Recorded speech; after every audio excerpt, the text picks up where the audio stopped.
Terminaba el secundario y terminaba con el título de maestra. Me sentía como que no tenía todos los elementos para ser maestra y necesitaba seguir estudiando. Y a mí me gustaba, de lo que yo así vagamente recuerdo, era la relación de la escuela con los del medio de la escuela y su medio, para poder, transformar la realidad de pobreza, de injusticias que vivía yo, desde mi casa, ¿no? Porque mis padres eran trabajadores de la fruta, y después el resto del año mi papá trabajaba de albañil, mi mamá trabajaba también en la fruta, mi papá era embalador, mi mamá clasificaba. Entonces yo quería seguir estudiando para lograr elementos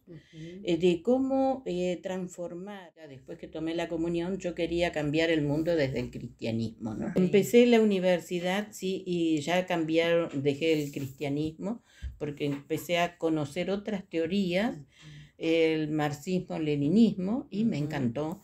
Entonces ya empecé a ver otras transformaciones, otras cosas, y ya fui dejando el cristianismo. De todas maneras, valoro la parte de la iglesia comprometida. Empecé en la universidad, estaban formándose agrupaciones y bueno, entonces yo escuchaba de todos lados el peronismo, la línea estudiantil nacionalista, el Partido Comunista. Bueno, y nosotros queríamos formar algo más amplio, entonces queríamos ir aprendiendo. Pero además la carrera también era muy interesante porque teníamos buenos profesores, algunos, ¿no? Otros estudiaban de memoria, ¿no? Previo al golpe, yo recuerdo que era mucho miedo porque ya habían empezado a llevarse gente a la cárcel, ¿no? Ya había empezado con los secuestros. Lo que yo viví más que nada fue en la universidad porque Claro, con la intervención del Remus Tetus fueron las listas negras de profesores, de no docentes, y entonces ahí todo el mundo tenía un terror de perder el trabajo porque era perder el pan, ¿no? Sí, Entonces estábamos todos, ¿quién está? Y entonces eran un chusmerío por abajo claro. muy fuerte, y después también los docentes más que habían cuando Cámpora, en esa época vinieron un montón de profesores jóvenes con otras ideas también y con una mente mucho más abierta, ¿no? Que nos hacían razonar. Yo me acuerdo, estadística fue una materia, estaba en el programa, y la rendí como 5 veces porque no entendía esas fórmulas. Y entonces, vino un profesor y su mujer, y cursé de nuevo estadística porque dije, a mí no me gana. Entonces, persistente la chica. Bien. Y entonces dijo, acá los niños desnutridos, los niños sanos. Entonces ahí pude entender un montón de cosas y las estadísticas. En ¿no? personas, pensándolo. Sí, viendo desde otra manera y no esos. Y era militante amplia, nada más que decíamos los Activista, estudiantes, claro, sí, activista. decíamos, porque éramos, pero movilización que había, que nos venían a pedir ayuda, allá iba la confederación, el centro de estudiantes, levantábamos las clases. En el 73, nosotros formamos el gobierno tripartito en la Escuela de Servicio Social, pero éramos muy activos, hasta decidíamos en asamblea hasta si comprábamos goma de borrar. Y además teníamos la vena con la bronca de que teníamos la otra escuela allá con la Ragneri de Gamba en Roca. Entonces, siempre la amenaza estaba cuál de las 2 escuelas se cerraba. Y en aquel tiempo no pudieron cerrar la de Neuquén, que era porque pesaba a ver, el peso político que tenía ese grupo, claro, es del diario Río Negro. Entonces la Ragneri de Gamba era la directora y no sé, otra más que había. Y fuimos allá y a las asambleas íbamos en grupo, pero grande, masivo, y les peleábamos allá, ¿no? Para que no nos cerraran la escuela, ¿no? Esa fue una lucha estudiantil. Pero también vos me preguntabas del contexto, ¿no? Y yo me acuerdo que cuando yo empecé, habían muchos movimientos de trabajadores por reclamos, porque había estado el Longaniato, ¿no? Y se había mandado ya su desastre en las universidades, la noche de los bastones largos, la fuga de cerebros de los científicos, ¿no? Y entonces había quedado las universidades medio mal, y también el apoyo más que nada a los grupos de poder económico, ¿no? Ya se iban anunciando y estaban tratando de cegar toda resistencia del pueblo. Eso era. Entonces, por eso había muchas movilizaciones presionando por los derechos de los trabajadores. Nosotros teníamos la consigna obreros y estudiantes unidos y adelante, y entonces íbamos a apoyar sus huelgas. Estuvo la del Chocón cuando yo empezaba a estudiar, y bueno, yo vengo de un hogar que mis padres eran sindicalistas y que cuando decían hay que organizarse, lo entendía muy bien. Asimilado. Ahí en la carrera, discutían sobre esto, sobre lo que estaba pasando. Sí, nosotros discutíamos y charlábamos. Incluso teníamos un proyecto que nos había propuesto Frum, que decía que había que hacer una escuela de formación sindical. Y que estaba interesante eso. Conocíamos la explotación que hay con los trabajadores de la fruta, de los peones de las chacras, más bien los trabajadores rurales. Nos interesaba porque además venía toda la... cuando yo empiezo la universidad en los años 70, hay muchos cambios en todas las áreas del conocimiento. Claro. Y entonces sucede que se empieza a cuestionar el rol del trabajo social. Sí. Entonces, ¿cuál es el rol? Vamos a hacer, yo siempre lo repito porque me parece que está muy, muy gráfico era, vamos a estudiar 5 años o más para ser empleados del Estado para repartir detrás de un escritorio chapas, ¿no? Y la verdad que es pobre ese trabajo, tanto estudio para solamente eso es muy triste. Y entonces buscábamos de qué manera insertarnos en la realidad, ¿no? Tampoco éramos los lúcidos que íbamos a abrirles la cabeza a la gente. Esa forma tampoco era la correcta, sino recuerdo a Frum que decía de plantearnos con ellos para resolver los problemas juntos, ¿no?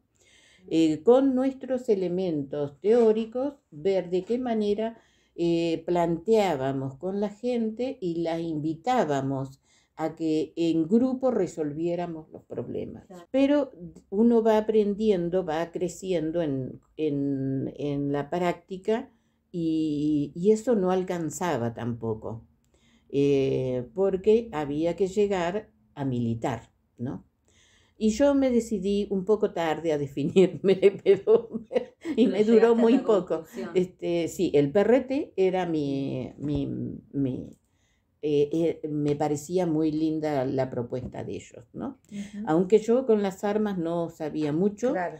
Pero igual podía aportar desde otro lugar. Sí, Susana Mujica era una docente que era joven, muy joven, que se había recibido de Ciencias Políticas, Mirta Tronelli, Ajá, Élida Cifuente, pero de Élida yo me enteré después, cuando nos claro. encontramos ahí detenidas, ¿no? Y Alicia Pifarré, que estudiaba letras, pero se acercaba y conversaba conmigo, ¿no? Ajá. Pero nosotros estábamos, ya digo, el movimiento estudiantil era muy activo. Hubo una época que no, me parece que era antes del 73, que los rectores interventores, que hubieron no sé cuántos, y nosotros los rechazábamos y hacíamos marchas. Nos detuvieron a una trabajadora social que era Sara Mancilla, que ahora es Ajá. presidenta de la PDH, que era también docente y trabajadora social o asistente social en aquella época. Claro. Era más Carlitos corta la Pon carrera. y no sé si el Turco Jure, el famoso Turco Jure también, que era estudiante de ingeniería. Y entonces en una de las tantas nos detuvieron y fuimos allá a la cárcel a pedir que los liberaran.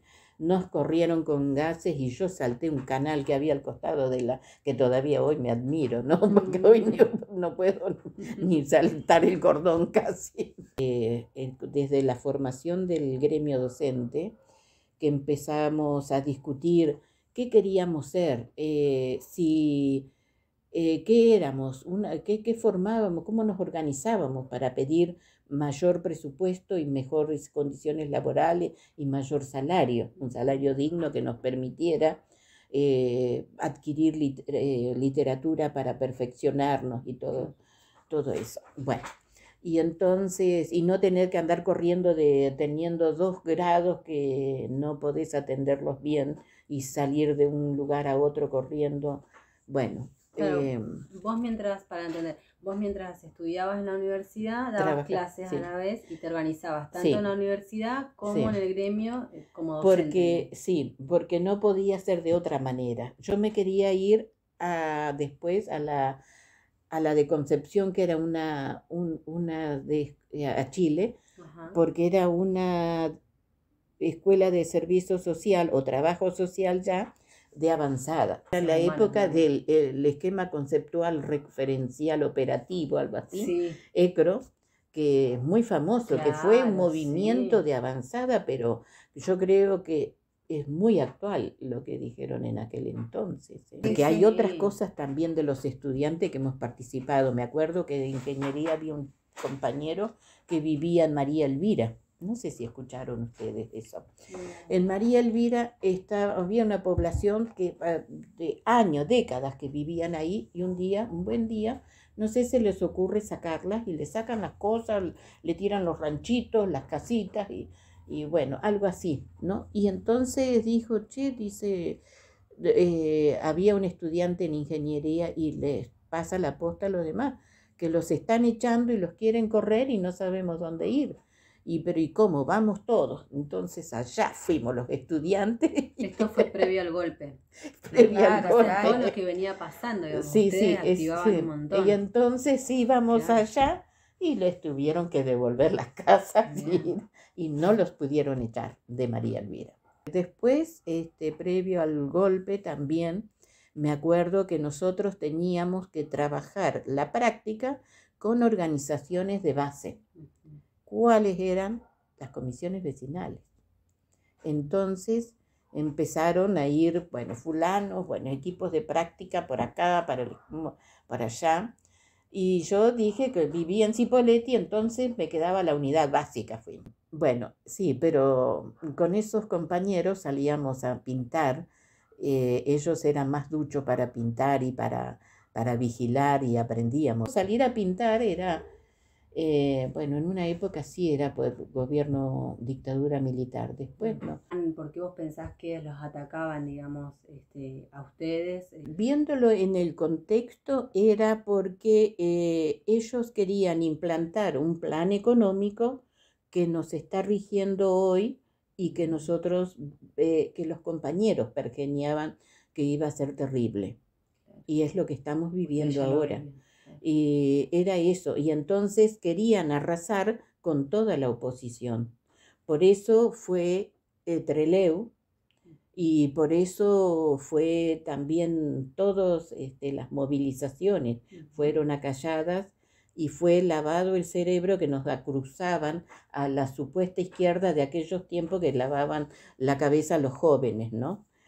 Pero ellos hicieron que la gente ahora tenga odio y no totalmente distinto a lo que nosotros tratábamos de cambiar. Quizás evaluamos mal lo de las armas, pero también es era la dictadura militar y el poder económico que ellos defendían era arrasar con toda oposición. Claro, claro. Eso era. Sí. Por eso fue Trump, sí. Fue todo, todas esas manifestaciones fueron, después de ahí sacaron a los compañeros y los grandes patrones de las empresas pasaron las listas que hoy se saben a través de los juicios de lesa humanidad que los están juzgando, ¿no? Y que dijeron y que mandaron a matar, ¿no? Y muchos otros que siguen, como Blaquier en Ledesma, que no, con total impunidad. Y la justicia haciéndose el... Claro. Ay, sí. Veníamos en ese al contexto internacional, era que Vietnam, siendo tan pequeño, había vencido a Estados Unidos. Entonces, fue una resistencia armada, porque no era de otra manera. Pienso que tampoco el poder no lo vamos a ganar con rosas. Tampoco. Seguro. Eso es pero no sé en este momento ya cuándo va a ser. Quizás no lo vea yo, pero para ese lado rumbeamos y en eso no nos vencieron. El macartismo las políticas va a eso. Enseguida te tachan de comunista y a mí una vez que me animé a hablar en el gremio apoyando una moción de, no me acuerdo de qué, pero era de, discutíamos si éramos, ¿cómo es? Trabajadores de la tiza o profesionales. Y entonces yo dije que creo que éramos trabajadores de la tiza, ¿no? Porque eso me identificaba más. Y entonces dijeron, está agitando trapo rojo, mi profesor de zoología, ¿no? ¿Te imaginas? El comunismo está avanzando. Entonces surgió otro que fue profesor de economía social en la universidad, ¿cómo se llama? Edgardo Phillips, y dijo, pero nosotros no podemos, la tarea es una tarea que nos ha mandado Dios y nosotros no tenemos derecho a andar pidiendo aumento de sueldo, somos los elegidos, así con elegido vamos a darle de comer a nuestros hijos. Yo no tenía hijos, pero los otros no vivíamos de hostia. Ha empezado el proceso, ¿no? El golpe. ¿Cómo viviste eso? Yo fui detenida, sí. Estuve en el centro de detención, la escuelita de Bahía Blanca. Nos llevaron con los ojos vendados. Realmente yo empecé a vivir ya como un desprecio dentro de esta cárcel de la U9, porque me trasladaron de allá para acá en la comisaría que ahora es cuarta de Cipolletti, donde yo me presenté porque habían detenido a toda mi familia sin importarles la abuela que estaba con problemas de salud, y los incomunicaron y dejaron una guardia porque yo no estaba en mi casa y mi papá fue a trabajar. Bueno, y entonces fueron a la escuela y no me encontraron justo ese día. Yo no había ido a trabajar porque había ido a hacer una tarea a otro lugar. Y entonces de allá dijeron, no, sabemos que hay detenciones, no sabemos quién, pero no podemos dejarte ir de noche. A mí se me había ido se me hizo muy tarde y, porque había niños en ese hogar y a mí me encantan los niños. Entonces, bueno, y cuando llego tengo un mensaje, mis tíos dicen, tus padres te piden que te presentes porque están todos incomunicados en la casa. Entonces, bueno, yo no vivía con mis padres, pero era mi domicilio. Yo no vivía porque habían problemas familiares y entonces, ¿cómo es la sociedad capitalista que exige y es una violencia y la violencia la descargan en los hogares en las mujeres, ¿no? Entonces eso me producía una cosa que no la podía superar. Entonces era mejor irme de mi casa y ver a mi madre también luchar por aportar en el trabajo, por llevar con dignidad valores de dignidad de la mujer, ¿no? Peleando por sus derechos también, y logró un reconocimiento de sus compañeras, fue delegada del gremial y muy respetada por todos. Y peleó por cuestiones como tener los sanitarios dignos, no unas letrinas mugrientas, que tuvieran un horario para merendar en la mañana, que era un derecho también, y las vestimentas propias para protegerse de los agrotóxicos. Mi mamá fue quien más salió a la calle para buscarme cuando yo no sabía en dónde estaba, porque ella me acompañó hasta con el cura de la iglesia de católica, y después sabía que había llegado hasta la U9 y de ahí perdieron el rastro. Fueron a mi casa un viernes 11 de junio.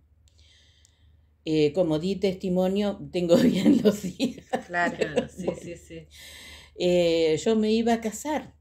Esa era otra historia, no ese día, ¿no? Pero yo andaba buscando los trámites, ya habíamos definido,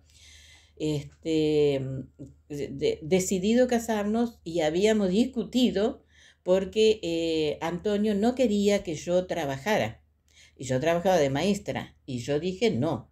Yo tengo que trabajar de maestra porque me gustan los niños y porque estar en la casa no me gusta la tarea de ama de casa. Le digo, yo quiero, y si te pasa algo, ¿cómo hago yo con los niños? Porque yo ya pensaba en tener hijos también. Entonces, negociamos. Entonces, nos casábamos, pero yo seguía trabajando. Yo no me quería casar, yo quería que nos juntáramos, pero negociamos. Así que estaba buscando los papeles para casarnos y yo había elegido el 26, porque justo el 26 de julio era un lunes. Entonces yo me casaba por esa fecha y estaba averiguando si me correspondía licencia o no, porque era maestra suplente. Y me detienen. Y ahí también, bueno, ahí fueron a ver a Monseñor de Nevares, se juntaron con otras madres. Y bueno, también estaba Noemí Labrune, que vivía cerca de mi casa, y entonces otros docentes también se acercaron y bueno, empezaron a apoyarlos y bueno, y acompañarlos. Mi mamá estaba muy mal, se levantaba de noche porque decía que yo la llamaba y salía en camisón a la calle a andar a buscarme, y hasta que se despertaba, bueno, estaba mal.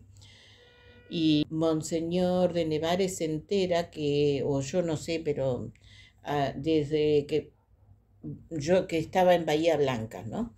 Pero a esto a mí me llevan junto con otros jóvenes, entre ellos varones también, y yo reconozco ahí a 3 compañeras, a Élida Cifuente y Nora Rivera, y habían otras chicas más, que firmamos la libertad y nos sacaron en fila, en hilerita, rumbo al celular de Celdillas, ¿no? Y sin rumbo.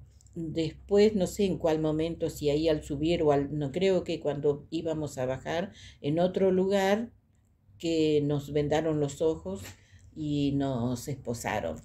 Y nos llevaron un ruido ensordecedor y empezaron los manoseos y, y los insultos y el interrogatorio.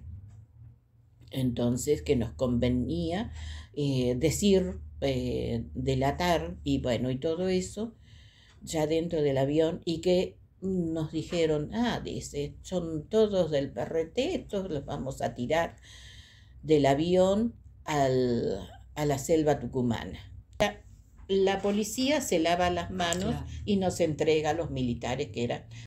Entonces, nos llevan, nos tiran, cuando nos bajan era un ruido ensordecedor que yo no distingo que era un avión, no alcanzo a verlo tampoco, y nos amenazan, bueno, nos tiran como bolsa de papas sobre algo que va sobre rieles y largo trecho, todos amontonados así.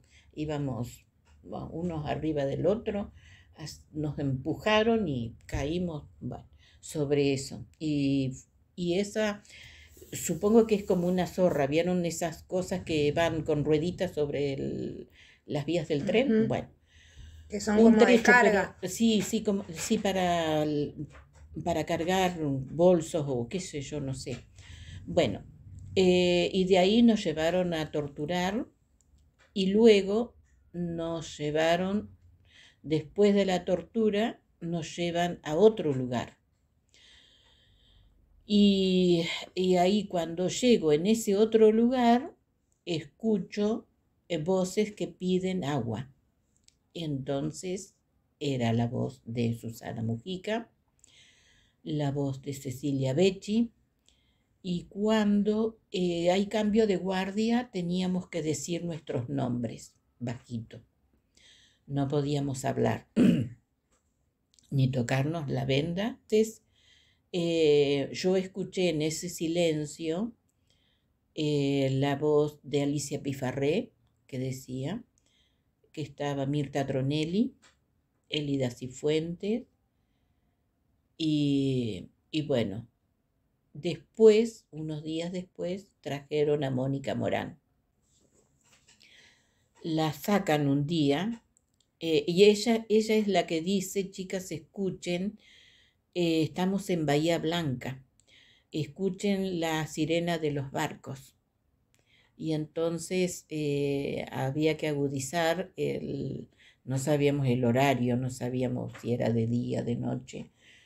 Entonces, pero se escuchaba el ulular de las sirenas de los barcos, lejos. El 24 o el 25, nunca recuerdo bien el día, pero ese día habían ido mis padres a Bahía porque sabían que estábamos ahí, ¿no?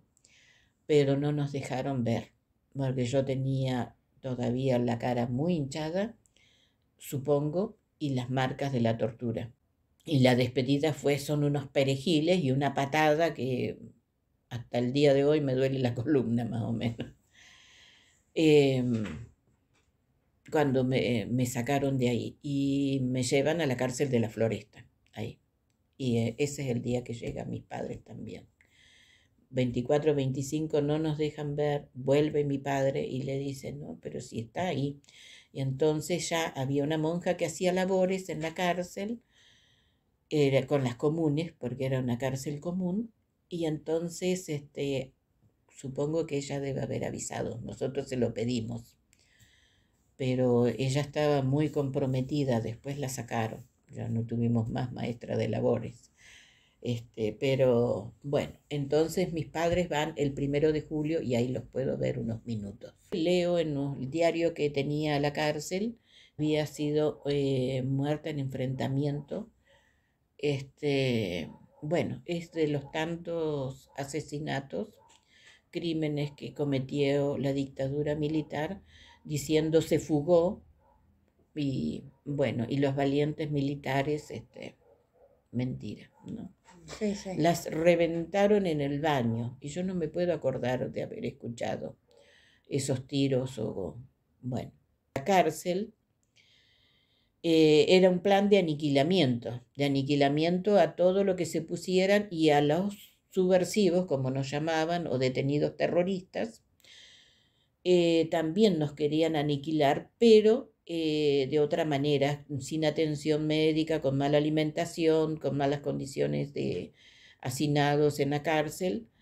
Y nosotros, nos dijo una vez no sé si han escuchado esto, pero el inspector de la cárcel de Devoto, porque después nos concentran, ya a fines de 76 estábamos todas concentradas en Devoto, las Ajá, presas políticas de claro. todo el país, de La Quiaca a Ushuaia, todas estábamos ahí, las legales, ¿no?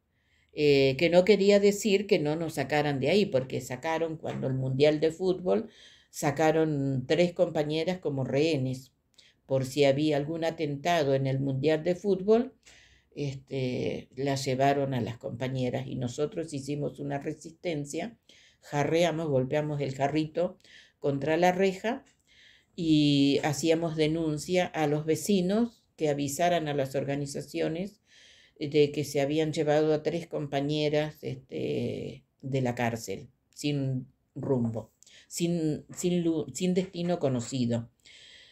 Y nombrábamos a las 3, ¿no? Bueno, volvieron las compañeras porque no hubo. Yo estuve con una compañera tucumana de 15 años que la detuvieron embarazada y la picanearon en la panza muchísimo, muchísimo. Tal es así, cuando llegó el momento, después la llevaron a la cárcel y nació el bebé sin atención que correspondía en Tucumán. Y el niñito nació con el brazo encogido y creo que la pierna también, por las torturas que recibió, ¿no? Impresionante. Yo no supe más nada porque como había sido menor detenida, salieron un tiempo antes que yo, en el 78 creo. No me dan la libertad en el país, sino que yo hago uso del derecho de opción de salir del país. Y entonces me recibe Alemania. Me sacan de la cárcel, me llevan a la coordinación, que era un susto bárbaro, porque de ahí desaparecieron compañeros también. Cuando sacan en libertad también a Teresita Di Martino, que no se quería ir porque dice que a mí me van a matar, y efectivamente sale de la cárcel y no apareció más en ningún lado. Cárcel estuve 3 años, 3 meses y días. El 14 de junio del 76 a el 5 o 6 de agosto del 79. Mis padres viajan para despedirme, a mí me preguntan si iba a ir con alguien y yo dije que no, porque pensé, mi mamá quería ir conmigo, porque ella me quería proteger. Y yo le dije que no. Incluso dije que no, ni siquiera a Antonio, que habíamos mantenido el vínculo a través de un primo. Un primo puso todos los papeles y era un primo cariñoso y me escribía Antonio, ¿no? Pero cuando él se fue a Alemania, fueron a preguntarle a mis padres por qué se había ido Antonio. Estaban observados. Mi casa estaba, mi mamá, iban jóvenes a preguntar y mi mamá los echaba, les decía que no vinieran, y porque era muy peligroso, porque después ella no sabía si los autos que pasaban no se los llevaban, ¿no? Bueno, y volvimos. Sin hijos, acá nacieron nuestras hijas y allá no podía quedar embarazada. Hicimos todo lo posible y un médico y homeópata dijo, disculpe la comparación, pero los elefantes en cautiverio no tienen hijos. O sea que la cárcel también continuaba en el exilio. No era el idioma. El idioma me costó lágrimas aprenderlo porque hay una resistencia interna que uno quiere estar acá y no allá. Y yo quería trabajar de maestra, allá no podía porque el idioma me lo impedía, ¿no? Cuando llegué allá haciendo las denuncias, porque justo abajo había un chico muy lindo, rubio, y me habla muy achilenado, tonada chilena terriblemente, me parecía estar acá. Y entonces se presenta que es un poeta de Amnesty. Y entonces yo ya cuando me voy acercando, ya desde la escalera le empiezo a decir las condiciones de la cárcel, las compañeras. Ya había dejado de llorar porque todas las 20 horas lloré. Era como si me hubieran arrancado el corazón, realmente un dolor muy grande pensar en las compañeras, en las condiciones en que quedaban y qué iba a ser de ellas también. Entonces, las denuncias eran importantes afuera también. Sí, bueno, eso. Y además, porque también el rótulo de subversivo, terroristas y que, bueno, y que eran violentos, nos movía el amor. El amor por cambiar para que hubiera otra sociedad mejor, más humana. Eso nos movía. Y Claro. entonces uno tiene que volver y, bueno, de alguna manera transmitir porque somos la voz de los 30.000. Sigue, bueno, ahora valoro mucho el movimiento de las feministas. Hay muchas cosas que yo me acuerdo. Hay algo cuando yo escribí mi testimonio que puse que me sacaron la ropa, me obligaron a sacarme la ropa y para mí eso fue muy feo, muy horrible. Yo tenía 24 años y me fue un hecho muy violento que para mí era comparable con la violación, pero nadie decía esas palabras. Y entonces, y me era muy violento también decirlo. Hubieron muchas compañeras que fueron violadas y no se animaron a decirlo en su momento, lo decían en secreto y algunas compañeras, porque queda un trauma que es muy difícil de poner en palabras, ¿no?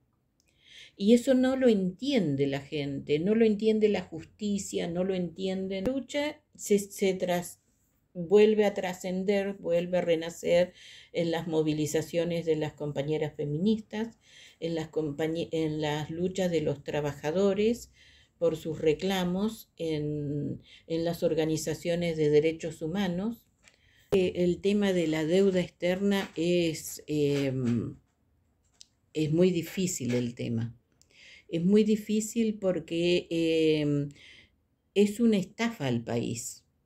Y entonces yo lo veo así, es una estafa y debiéramos exigírsela al presidente saliente que contrajo esa deuda, que hizo esa estafa, que la pague.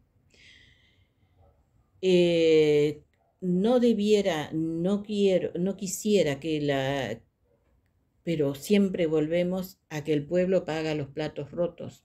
Pero bueno, ¿hay algo que a vos te gustaría decirles a estas nuevas generaciones?